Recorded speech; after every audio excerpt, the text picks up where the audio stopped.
किसे कहते हैं पता है? पूरा कोण का मतलब होता है कि कोण ए और कोण बी कितना दिया हो, 90 डिग्री हो, ठीक है। और दोनों के बीच का अंतर कितना दिया है, तो a माइनस बी बराबर कितना दिया है बाबू? a माइनस बी बराबर दिया है 40 डिग्री। आपसे क्या पूछा है फिर आगे? अंतर है तो कोण ज्ञात करें, ठीक। आप इसको समीकरण फर्स्ट कर दीजिए, इसको समीकरण सेकंड कर दीजिए। आप तो बी से भी खत्म हो जाएगा, तो ये 2a बराबर कितना होगा? 9 4 13 130, 2 से काट दीजिए कितने बार में? 65 बार में। तो a बराबर कितना हो गया बाबू? 65। a का मान उठाकर समीकरण फर्स्ट में रख दीजिए, तो आप बताइए कि हो जाएगा 65 प्लस b बराबर 90। तो आप बताओ बाबू कि b बराबर कितना हो जाएगा? तो 90 माइनस कितना? 65 बराबर कितना? 5 में 10 में से 5 गया तो 5, यहाँ पे बच गया कितना? 8, 2 25 डिग्री। आप इसको नोट कर लीजिए। तो कोण कौन से हो जाएंगे? 25 और क्या हो जाएंगे? 65 यहीं आपके होंगे। ऑप्शन नंबर चेक कीजिए 8वां का, ऑप्शन नंबर 3 आपका सही आंसर है। 5 6 x0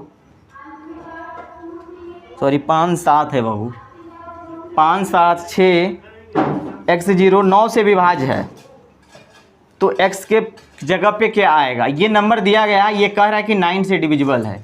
9 से क्या है? डिविजिबल है। तो x के जगह पे वो कौन सा मान आएगा? अब देखिए 9 से डिविजिबल का रूल क्या कहता है कि सभी संख्याओं का सम यदि 9 से डिविजिबल है तो पूरा का पूरा नंबर हमारा क्या होगा? 9 से डिविजिबल हो जाएगा।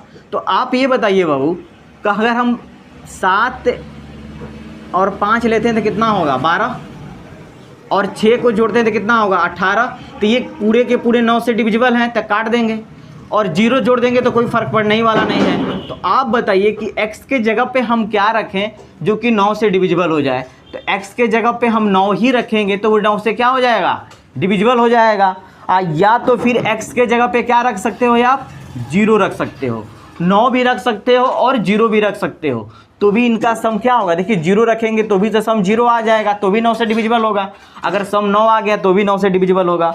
तो ऑप्शन नंबर चेक कीजिए पहला, ऑप्शन नंबर पहला 0 और 9 दिया गया है, यही आपका क्या हो जाएगा? आंसर हो। उस संख्या के 36% के बीच का अंतर 561 है। मान लेते हैं बाबू कि वो संख्या हमारी x है, x का कितना दिया है? 25%। आप देखिए याद रखिएगा 25% का फ्रैक्शन, अच्छा चलिए 25% अभी लिख देते हैं हम, 25% और उस संख्या के 36%, उसी संख्या के 36% के बीच का अंतर, के बीच का अंतर कितना दिया है बाबू? तो 561 दिया है। कितना है? 561 है। तो उस संख्या का 66 पॉइंट, उस संख्या का क्या कह रहा है? 66.67% का मान क्या होगा? तो सबसे पहले हम संख्या निकालते हैं। आप देखिए ये 25% है, दोनों में x कॉमन ले लेते हैं, तो 25 में से 36 चला जाएगा, तो कितने का अंतर होगा? माइनस में नहीं जाना, चिन्ह से मत देखिएगा, अंतर कितने का आएगा? तो 11% का अंतर आएगा। कितने परसेंट का आएगा अंतर? तो 11%। यही 11% कितने को रिप्रेजेंट करता है? तो 561 को 100। तो आप बताइए बाबू कि उसको x मल्टीप्लाई 11 बटा हम 100 कर सकते हैं, बराबर 561 होगा। अब 11 से ये नंबर कट जाएगा, 11 पाँचे कितना होगा? 55, 11 एकम 11, तो x का जो वैल्यू आ गया बाबू 5100 आ जाएगा। कितना आ जाएगा? 5100। अब हम देखिए 66.67% का मतलब क्या होता है? तो आप जानते हैं कि 33.33% को 1/3 लिखते हैं फ्रैक्शन में हम लोग। अब इसी संख्या का डबल कर देते हैं, ये देखिए इसी में अगर मैं 2 से मल्टीप्लाई कर दूंगा तो ये वाला नंबर आ जाएगा, 3 दूना के 6, 3 दूना के 6, 3 दूना के 6, 3 दूना के 6, मतलब ये वाला नंबर आ जाएगा। तो इसका मतलब इसी में 2 से मल्टीप्लाई कर दें हम तो मेरा फाइनली मिल जाएगा 2/3। मतलब कि ये 66.67% को फ्रैक्शन में 2 बटा हम क्या लिख देंगे? 3। आप बताओ इसका 2/3% निकाल दो। 2/3 क्या होगा? 3 से ये कट जाएगा 17 बार में, 17 3 51 1700, 2 बार में मल्टीप्लाई कर दो आप तो 3400 आपका आंसर होगा। नोट करिए, देखिए ऑप्शन नंबर चौथा का ऑप्शन नंबर कौन सा होगा? दूसरा। ऑप्शन नंबर 2 आपका सही आंसर है। ऑप्शन नंबर 2 आपका क्या होगा, सही आंसर है। देखिए परसेंटेज का फ्रैक्शन वैल्यू आपको आना चाहिए और फ्रैक्शन का परसेंटेज वैल्यू आना चाहिए, तभी आपका अर्थमेटिक सही हो पाएगा, अन्यथा नहीं हो पाएगा। तो इसलिए आपको मेहनत करना पड़ेगा, ठीक है। जैसे भी फ्रैक्शन वैल्यू और परसेंटेज वैल्यू आपको याद होना चाहिए जाती है। तो हम कह सकते हैं बाबू पहला शर्त P प्लस मतलब कि 5 ईयर्स ऑफ SI बराबर 2500, कितना दिया है तो 2500। इक्वेशन नंबर फर्स्ट कर दीजिएगा।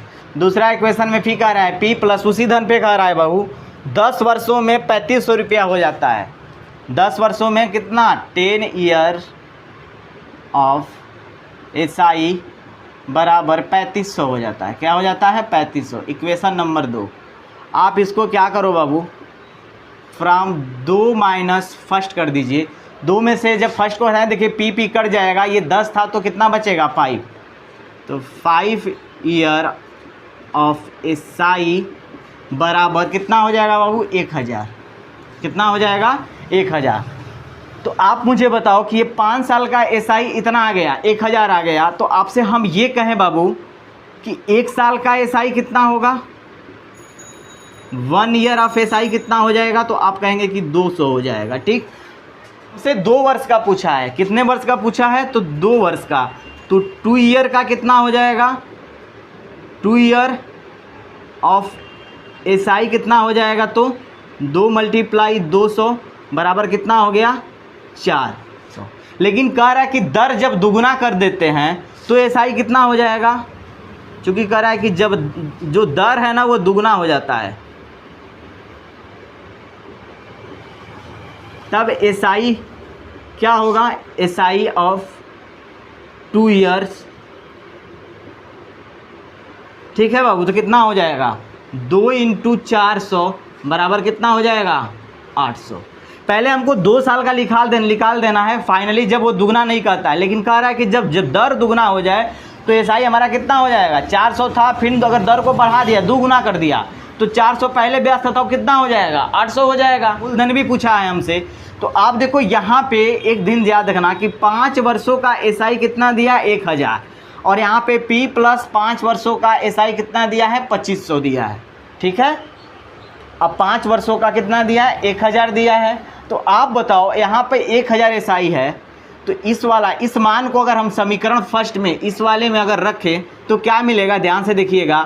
तो P बराबर P प्लस 5 ईयर्स का SI कितना है, 1000 बराबर कितना है बाबू, 2500।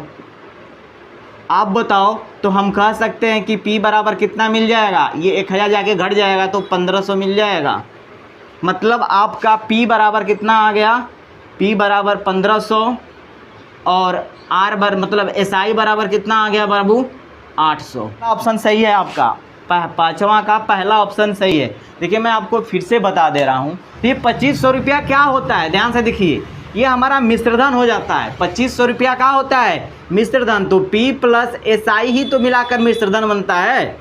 तो 5 वर्षों में मतलब 2500 रुपया हो जाता है, तो वो क्या होता है, मिश्रधन होता है।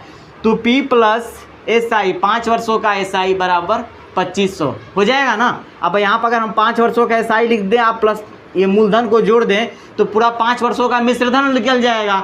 इसी तरह ये 10 वर्षों का मिश्रधन दिया गया है, तो P प्लस 10 वर्षों का SI लिखेंगे ना हम, तो मैंने वो लिख दिया। समीकरण 2 में से फर्स्ट को आप क्या करें, घटा दें।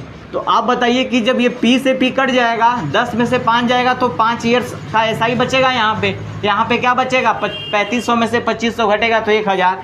1 ईयर का कितना हो जाएगा, 200। तो 2 ईयर का SI कितना हो जाएगा, 200। आपसे कह रहा है कि दर को अगर दुगुना कर दिया जाता है, तो पहले 400 मिलता था 2 वर्ष का SI, अब लेकिन दर दुगुना कर दिया तो कितना SI मिलेगा, 800 रुपया हो जाएगा।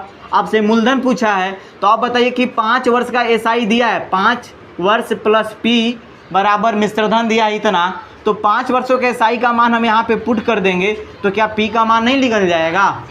चलिए बाबू नोट कर लीजिए, बहुत इंपॉर्टेंट। ठीक है, एक दुकानदार एक वस्तु के अंकित मूल्य को उसके क्रय मूल्य से 60% अधिक रखता है। अगर हम CP को ही 100 मान लें, CP हमारा 100 मान लें, तो अंकित मूल मतलब एमआरपी, अंकित मूल मतलब क्या होता है एमआरपी। ये एमआरपी हमारा कितना हो जाएगा बाबू 160 हो जाएगा। 100 का 60% अधिक रखता है मतलब कि 160 बाई 100 काट देंगे कितना होगा 160 रुपया हो जाएगा। फिर आगे क्या कहता है बाबू, इसके बाद वस्तु पर दी गई छूट 30% है। अब उसके बाद क्या करता है 30% का डिस्काउंट देता है, मतलब 160 रुपया पे क्या करता है वो 30% का डिस्काउंट देता है, मतलब कि डिस्काउंट 30% मतलब 70 हो जाएगा। हम निकालेंगे एमएफ निकालेंगे तो एमएफ हमारा क्या होगा 30% डिस्काउंट दे रहा है, एमएफ नेगेटिव होता है तो 60 में 100 में से 30 घट गया तो 70 होगा। 70 बाई 100, 1 0 से 1 0, 1 0 से 1 0, 16 7 कितना होता है